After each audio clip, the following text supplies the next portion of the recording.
Karena ada harapan di tengah-tengah kesesakan pada waktu Raja Damai lahir, maka saya ingin memulai mengatakan, mari kita renungkan dulu saudara-saudara, apa sih sebenarnya penyebab dari kesesakan? Mungkin saudara sebentar merasa sesak oleh karena berbagai-bagai pergumulan. Ya, untuk sesak di kerumunan tidak laik kan, kita sudah jaga jarak. Tapi oleh karena berbagai-bagai pergumulan mungkin kita sementara mengalami kesesakan.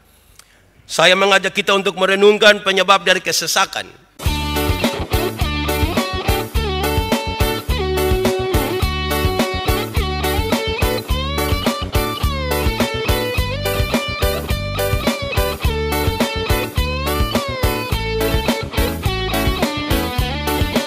Saudara-saudara, mari kita berdoa untuk pemberitaan firman Tuhan. Kita berdoa.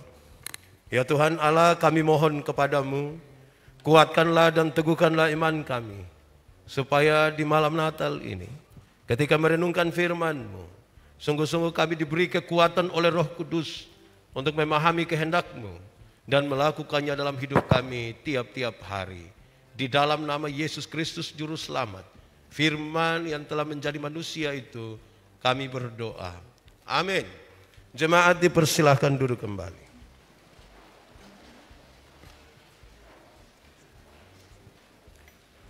Bapak Ibu, saudara-saudara jemaat yang dikasihi di dalam Tuhan Yesus, Shalom.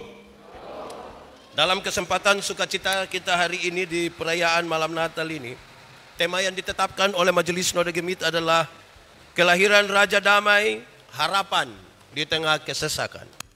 Pembacaannya terambil dari kitab Yesaya pasal 9 ayat 1 sampai ayat yang ke-6.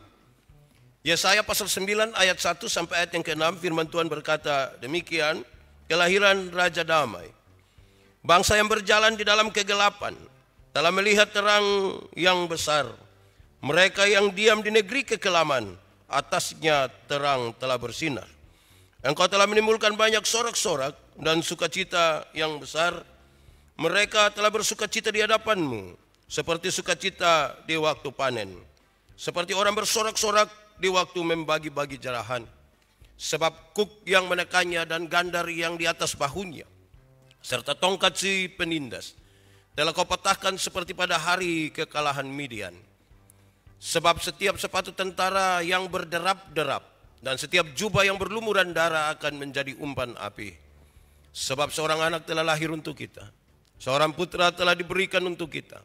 Lambang pemerintahan ada di atas bahunya, dan namanya disebutkan orang penasihat ajaib, Allah yang perkasa, Bapa yang kekal, Raja Damai. Besar kekuasaannya dan damai sejahtera tidak akan berkesudahan di atas tata Daud dan di dalam kerajaannya. Karena Ia mendasarkan dan mengokohkannya dengan keadilan dan kebenaran dari sekarang sampai selama-lamanya. Kecemburuan Tuhan semesta alam akan melakukan hal ini. Demikian firman Tuhan. Berbahagia setiap orang yang mendengar firman, memelihara dan melakukan dalam hidup setiap hari. Shalom. Saya menyapa juga yang mengikuti ini di rumah. Shalom buat saudara-saudara semua. Dalam sukacita perayaan malam Natal hari ini, saudara-saudara, tema yang ditetapkan itu adalah kelahiran Raja Damai, harapan di tengah kesesakan. Berharap sekali bahwa setelah kita mendengarkan khotbah ini, bahwa di tengah-tengah kesesakan itu harapan tetap ada dan kita akan terus menjalani hidup ini bersama-sama dengan Tuhan. Karena ada harapan di tengah-tengah kesesakan pada waktu Raja Damai lahir, maka saya ingin memulai mengatakan, mari kita renungkan dulu saudara-saudara, apa sih sebenarnya penyebab dari kesesakan? Mungkin saudara sebentar merasa sesak oleh karena berbagai-bagai pergumulan. Ya, untuk sesak di kerumunan tidak laik kan, kita sudah jaga jarak.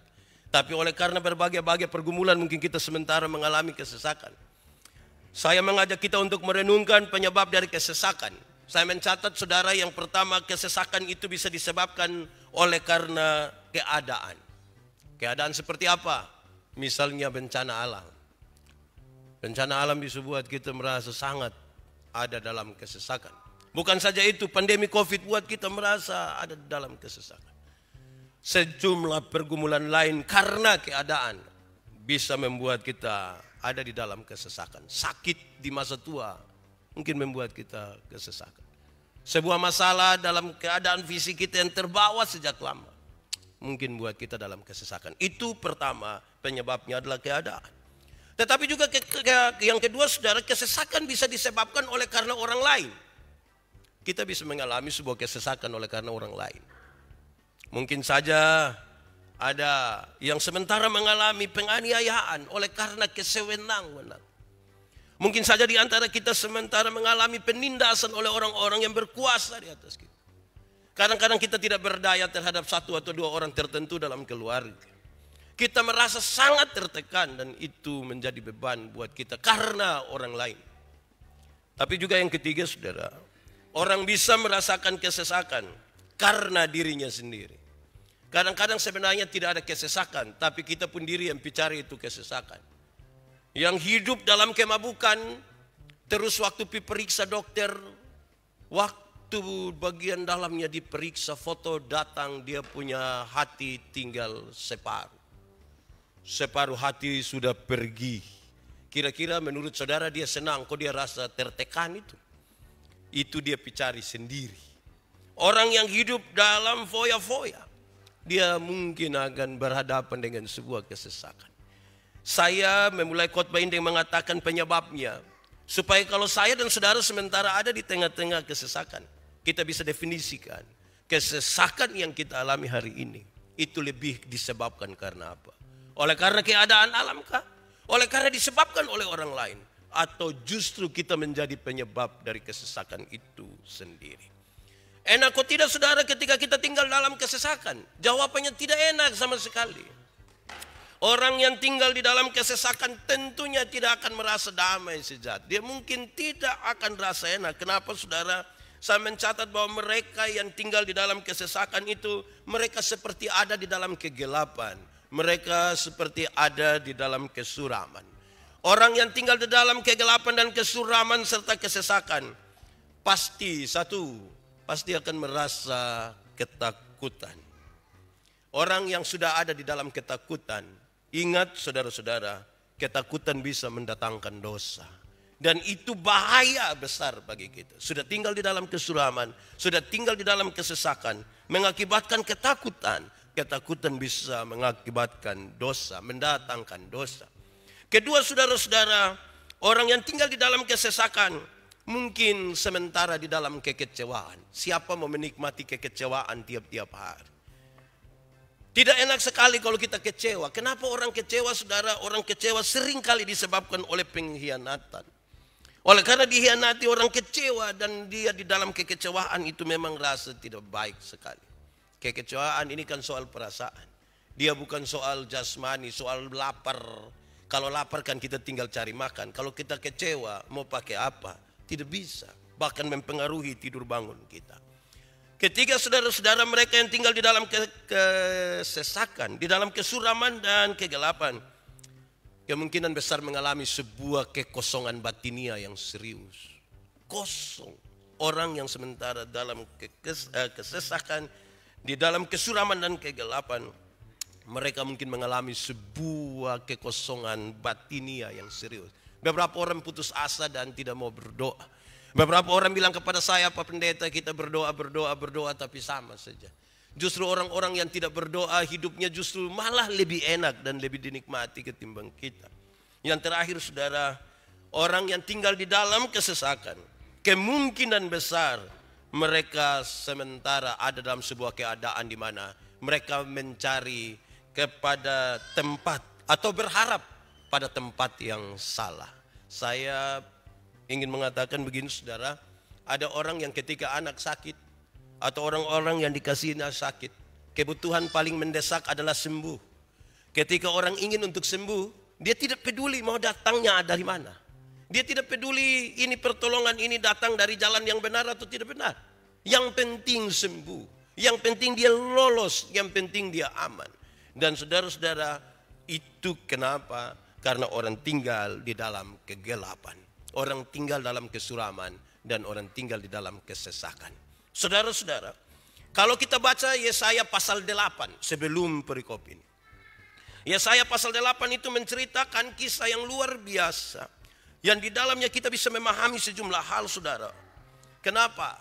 Karena mereka, kerajaan Yehuda, sementara berada dalam sebuah situasi yang sangat kritis. Situasi yang sangat kritis. Kerajaan Yehuda sementara dikepung dan diserang oleh kerajaan Asyur. Ini situasi yang bermasalah bagi mereka. Ini situasi yang sulit. Dulu saudara-saudara, kerajaan Yehuda dan kerajaan Asyur, mereka adalah sekutu. Mereka adalah teman baik. Kerajaan Asyur justru dijadikan sebagai pelindung bagi kerajaan Yehuda ketika mereka ada dalam berbagai-bagai keadaan. Kerajaan Asyur menjadi pelindung. Tetapi sayang saudara-saudara, bahwa kemudian kerajaan Asyur berbalik. Sekarang dia ingin menguasai dan merebut kerajaan Yehuda. Ini sesuatu yang bukan saja mengecewakan. Ini sesuatu yang cukup membuat kerajaan Yehuda menjadi ketakutan, saudara-saudara. Kalau orang bertanya, di manakah Tuhan pada waktu itu? Jawabannya adalah Tuhan Allah sudah menawarkan pertolongan dan perlindungan. Tuhan Allah sudah menawarkan pertolongan dan perlindungan. Tetapi sayang bahwa Raja Ahaz tetap ingin berlindung kepada Asyur dan bukan kepada Tuhan. Yang menarik adalah bukan raja saja yang ingin berlindung kepada Asyur, tetapi umat Israel pun juga ikut berpaling daripada Tuhan. Dan mereka lebih percaya kepada roh orang mati. Mereka lebih percaya kepada roh-roh peramal. Jadi secara singkat saya ingin mengatakan bahwa secara religius dan moral, saudara, mereka sementara mengalami sebuah kehilangan pegangan yang serius. Saudara bisa bayangkan kalau ada di tengah-tengah situasi kritis, karena sementara ada antara hidup dan mati, diserang oleh sebuah kekuatan yang dulunya paling diandalkan. Dan sekarang harapan mereka lebih ditujukan kepada roh-roh orang mati dan roh-roh peramal. Betapa mereka sementara mengalami sebuah kekosongan di dalam batin mereka. Secara religius dan moral mereka kehilangan pegangan. Mereka berjalan mengikuti keinginan mereka sendiri. Mereka terpuruk dan tidak punya penolong sama sekali. Itulah saudara-saudara yang membuat orang Israel di wilayah kerajaan Yehuda berada di dalam sebuah masa kesesakan, kesuraman, dan kegelapan. Akhirnya saudara, kehidupan umat Israel di kerajaan Yehuda penuh dengan kekacauan, penuh dengan kegelisahan, dan penuh dengan kegelapan. Dalam situasi seperti itulah kerajaan Yehuda menerima sebuah nubuat dari Tuhan Allah yang memberikan kepada mereka sebuah pengharapan yang luar biasa. Yesaya pasal 8 ayat 23, saudara. Setelah kita memahami itu dalam kondisi mereka yang ada di dalam kesesakan, kesuraman, dan kegelapan. Pembacaan yang kita baca hari ini, saudara, menurut pasal 9 ayat 1 sampai ayat 6. Tadi kita sudah melihat keadaan manusia. Sekarang kita melihat bagaimana Tuhan Allah menolong bangsa ini, saudara. Pembacaan tadi menarik karena memberikan catatan begini. Satu, saudara. Umat Israel telah berpaling dari Allah, tetapi Tuhan Allah tetap mengingat mereka. Umat Israel telah berpaling dari Allah. Dan mereka ada di dalam kegelapan, kesesakan, dan kesuraman. Tapi Tuhan tetap mengingat mereka. Kedua, kasih Allah lebih besar dari segala pemberontakan mereka. Mereka sudah berpaling dari Tuhan Allah, berharap kepada Asyur, berharap kepada roh-roh peramal dan orang mati. Tetapi kasih Allah lebih besar dari pemberontakan itu. Ketiga, saudara-saudara, Tuhan Allah tidak ingin meninggalkan mereka. Mereka meninggalkan Tuhan Allah, tapi Tuhan tidak mau meninggalkan mereka. Kenapa? Karena kasih-Nya yang besar. Kita membaca, saudara, bangsa yang berjalan dalam kegelapan akan melihat terang Tuhan yang ajaib. Yang ada di negeri kekelaman akan melihat cahaya baru yang membuat mereka berpengharapan. Waktu di mana mereka mengalami kesesakan, kesuraman, dan kegelapan, sekarang mereka dijanjikan terang itu. Terang Tuhan yang ajaib itu akan mengubah kesedihan mereka, akan mengubah ketakutan mereka menjadi sebuah sukacita yang besar. Dan ini yang luar biasa, bahwa Tuhan tidak meninggalkan umatnya. Saudara-saudara, di tengah terluka karena dihianati oleh kerajaan Asyur, umat Israel memperoleh penghiburan dan pengharapan dari Tuhan Allah. Tuhan menjanjikan datangnya Mesias yang akan menolong mereka. Hal ini membuat mereka bergairah lagi, membuat mereka semangat lagi, membuat mereka bangkit lagi, bahwa kehadiran Sang Mesias akan melenyapkan ketakutan, akan melenyapkan kekerasan, dan tinggallah cinta kasih dan perdamaian di antara mereka. Kira-kira begitu, saudara. Saya berharap saudara bisa memahami kenapa saya harus berkhotbah cepat. Itu penting itu, saudara. Nah, sekarang kita masuk di sini. Saudara-saudara, kita akan memberi jawab terhadap tema kita. Kelahiran Raja Damai, harapan di tengah-tengah kesukaran. Di tengah-tengah kesesakan. Tadi kita sudah lihat gambaran bagaimana bangsa itu. Dan saya kira gambaran-gambaran itu juga mungkin ada di antara kita. Mungkin ada di sekitar kita.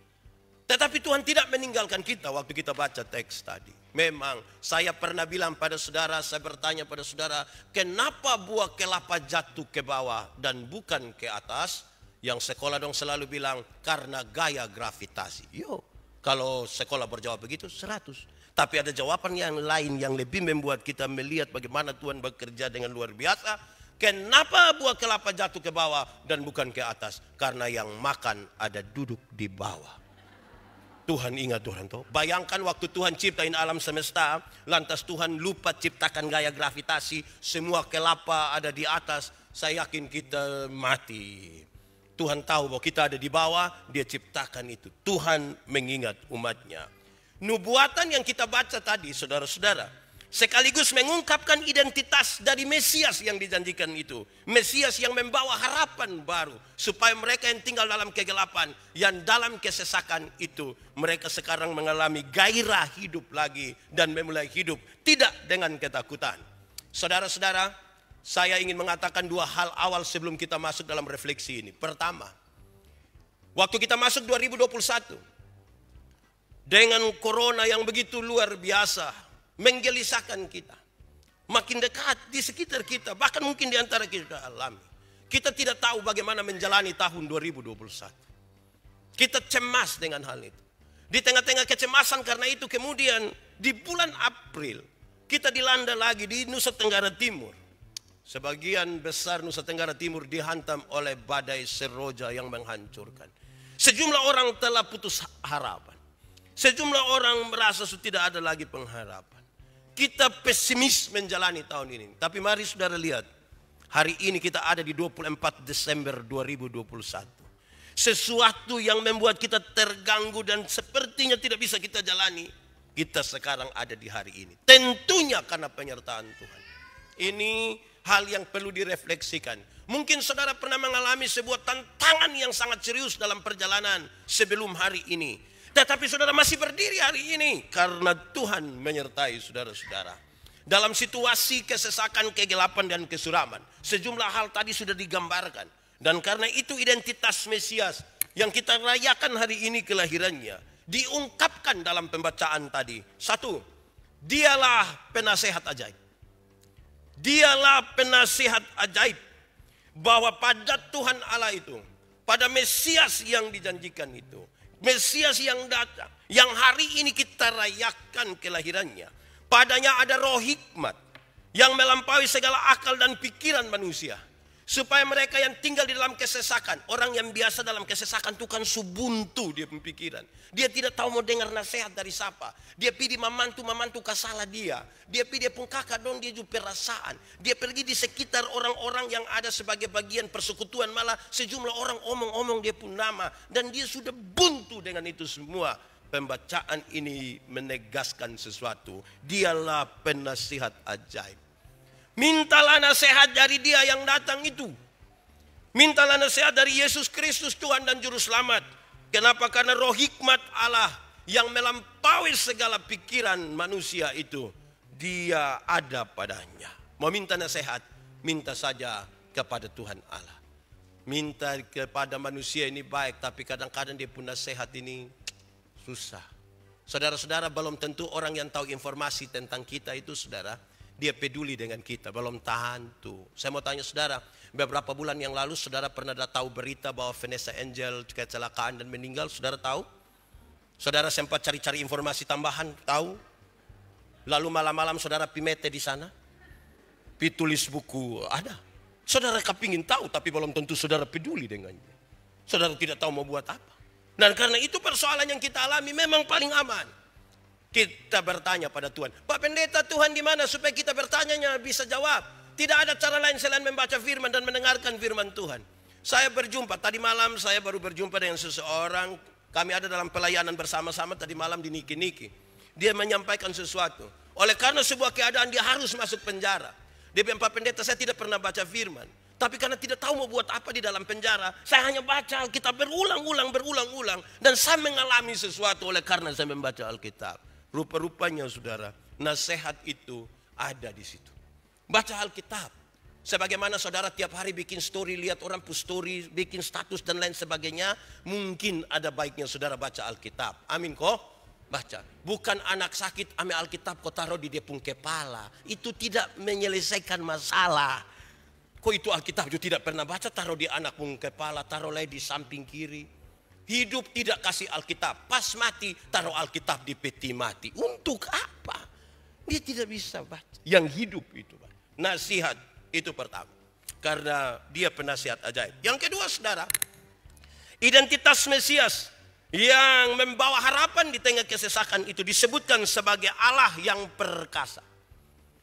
Dia disebut sebagai Allah yang perkasa. Tentunya berkaitan dengan konteks waktu itu saudara, bahwa ini gambaran seorang pahlawan yang gagah perkasa, yang akan berperang ganti kita.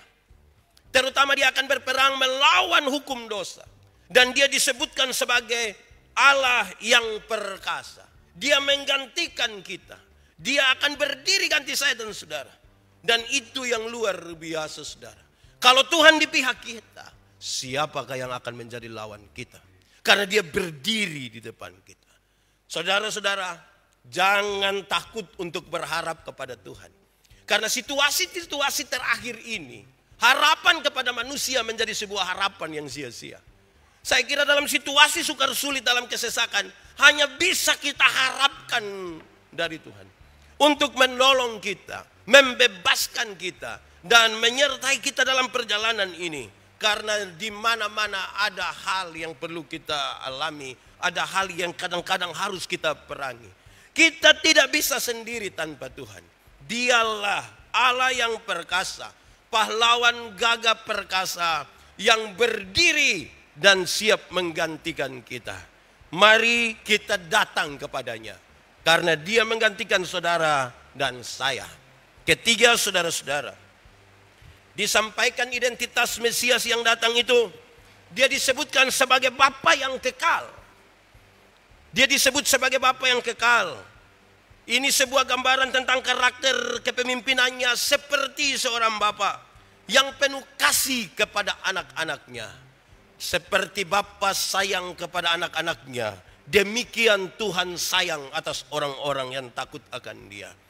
Betapa indahnya saudara, ketika kita datang dan berjumpa di tengah-tengah kesukaran yang besar, kita berjumpa dengan sebuah sosok, satu sosok seperti seorang Papa. Aman betul kita saudara. Saya ingat saya pun Bapak itu guru olahraga saudara. Dia pun badan besar. Saya masih kecil itu kalau saya jalan sendiri saya takut. Tapi kalau jalan dengan saya pun Bapak, saya lihat anak-anak yang kelas dengan saya kelas 2, kelas 3, saya jalan begini. Bahkan saya korek dia. Dulu itu kan suka kalau mau baklai dia orang kan korek dia pun telinga, tahu ya, korek dia pun telinga. Kok saya pun Bapak di sebelah. Betapa orang akan aman jalan bersama-sama dengan Bapak yang penuh kasih. Saudara yang bapak-bapak, ini ibu-ibu tidak usah renungkan. Ini yang bapak-bapak. Bapak-bapak itu secara tersembunyi mengasihi anak-anaknya. Dia tidak sanggup berekspresi, tetapi hatinya penuh kasih. Dia tidak sanggup menangis seperti dia pun mama menangis, tapi dia pun hati tuh. Kadang-kadang dia sengaja keluar baru menangis. Kita tanya dia mabok, dan dia menangis. Tapi bapak-bapak menyimpan itu dengan kasih. Ibu-ibu kan lebih ekspresif karena pakai perasaan. Tidak apa-apalah. Ini bukan saat dimana kita membandingkan bapak atau ibu. Bukan saatnya. Tapi saya ingin mengatakan bahwa dia seperti bapak yang sayang pada anak-anaknya. Dia seperti mama yang mengasihi anak-anaknya. Yang kadang-kadang karena kasihnya yang besar, saudara, mama-mama bisa sengaja pada anak-anaknya. Dia bilang, tidak, kakak makan saja, mama baru habis makan. Karena dia sayang kepada anak-anaknya. Dia berdoa supaya biar dia yang sakit, jangan anak-anaknya yang sakit. Seperti Bapa sayang pada anak-anak. Di tengah kesesakan dan kesukaran, berjumpa dengan sosok yang penuh kasih ini, saudara, saudara pasti akan kuat. Saudara pasti akan kuat. Mungkin hari ini ketika merayakan malam Natal ini, papa atau mama yang saudara kasihi mungkin jauh dan tidak bersama-sama dengan saudara. Atau mungkin mereka sudah meninggal dunia. Tapi coba bayangkan kasih mereka yang kuat. Coba bayangkan sesuatu di situ. Sekaligus coba bayangkan apa harapan dan doa mereka untuk saya dan untuk saudara. Lakukanlah itu.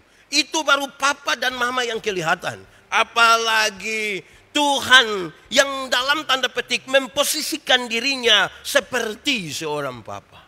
Betapa luar biasanya bahwa kesesakan itu ada, tapi kita melaluinya bersama-sama.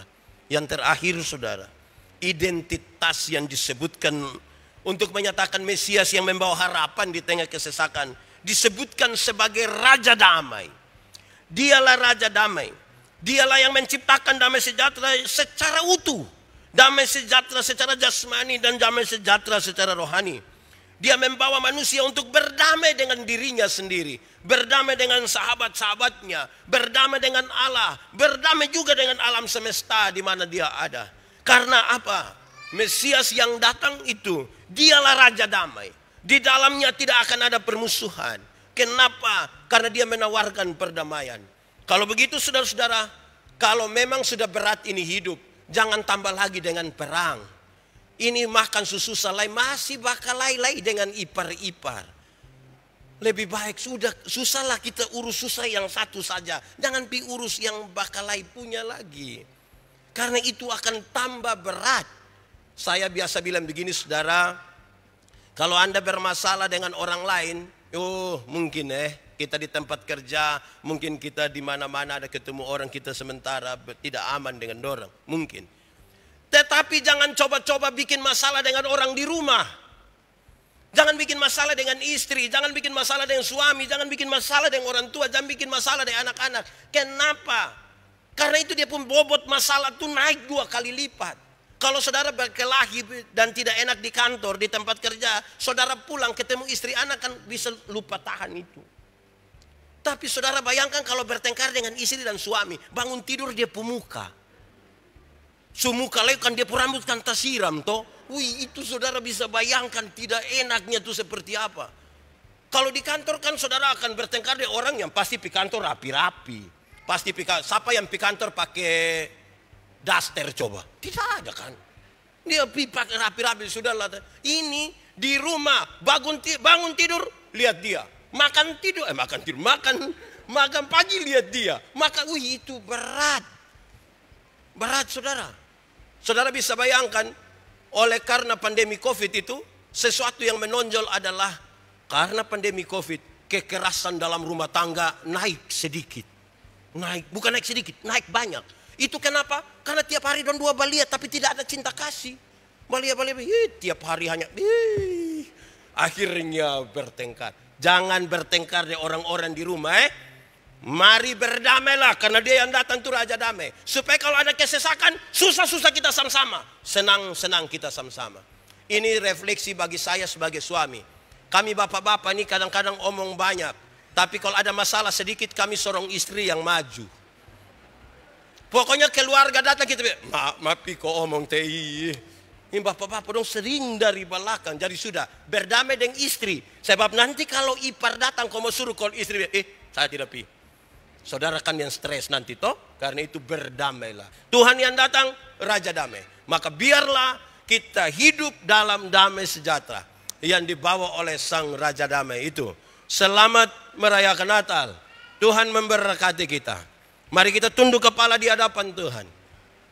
Kita angkat hati kita dan kita minta kepada Tuhan. Supaya firman Tuhan ini tertanam di dalam hati kita, di dalam hidup kita.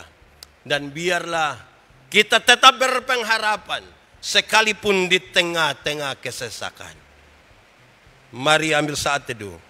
Katakan sesuatu dengan jujur kepada Tuhan. Mari berdoa. Ya Tuhan Allah kami, terima kasih banyak. Oleh karena berbagai-bagai keadaan, mungkin sekalian kami ada di tengah-tengah kesesakan.